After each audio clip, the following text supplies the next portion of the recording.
እርግጥ እስራኤል ደስታዋን ብቻ ሳይሆን ሀዘንም ያለባት ወይም ደግሞ እንደ ሰው ልጅ ልብ የሚነኩ ታሪኮችን የሰማንበትም ጊዜ ነው። የዓለም የዚህ የፍትህ መዛባት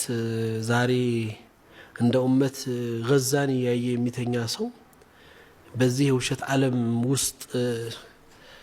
ስለ ሰው መብት፣ ስለ ሰው ልጅ ክብር፣ ስለ ሴት ልጅ መብት፣ ስለ ሰብአዊ መብት በሚወራበት ዓለም ውስጥ በዚህ አይነት መልኩ በ21ኛው ክፍለ ዘመን 24 ሰዓት ላይ እየተካሄደ ሁሉ ልቂት ሲካሄድ እንግዲህ ቅድም እንዳልኩ አቡ ጃህል ከነክፋቱ አቡ ጃህል ከነ ጠላትነቱና ለእስልምና ከነበረው ጥፋት ላይ حتى لا يقال እኔ ለዛ ነው ቅድምም ውስጤ የተረበሸብኝና ይሄ ፍትህ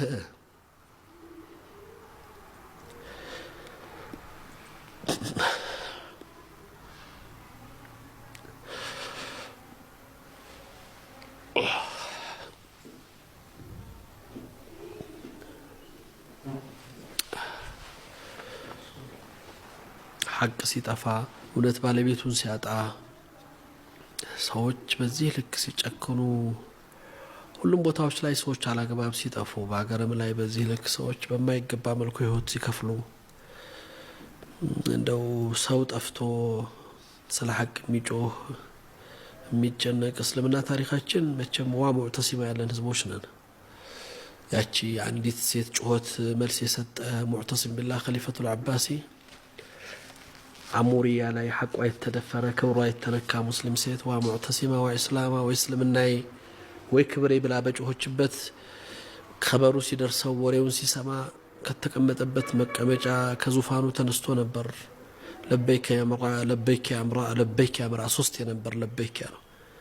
ሶስቴ ተጣራሽ ነበር ያሉት ሶስቴ ነበር አቤት ብሎ መልስ የሰጠው። والله امرأة المسلمة لأنصرنك አንቺ ሙስሊም ሴት ረዳሻለሁ ብሎ እሷን ለመርዳት በዛ ልክ የተንቀሳቀሰው ዛሬ ህፃናት ጩኸት ለቅሶ ዋይታ የማይሰማበት ዓለም ይባስ ተበዳይ እንደ በዳይ ስሙን ማንሳት ስለሱ ማውሳት ስለበደሉ መናገር ወንጀል የሆነበት ዘመን ስለ ጥፋት መናገር ስለ ልቄት ማውራት እንደ ጥፋት የሚቆጠርበት ዓለም ውስጥ እንደዚህ አይነት የውሸት ዓለም ውስጥ ከመኖር የበለጠ የሚያሳዝንም ነገር የለም። አንዳንዴ አላህ የመረጣቸው ሰዎች ይሄንን ጊዜ ሳያዩ እንደው ባጢኑል አርድ የምድር ሆድ ከምድር ጀርባ በላይ የተሻለበት የሚሆንበት ጊዜ ከመኖር አለመኖር የምትመርጥበት ፈዳሃ አንዳንድ ጊዜ እኔ ገዛን ሳይ በቃ አጋላጭ ሆነ ገዛ ሁሉንም ማጋለጥ የተደበቀውን አወጣ የዓለምን ውሸት ገለጠው ሱብሃንአላህ ፊት ለፊት አወጣ ኒፋቅ የሚባለው ነገር ሁሉ አደባባይ ላይ ያሰጣው።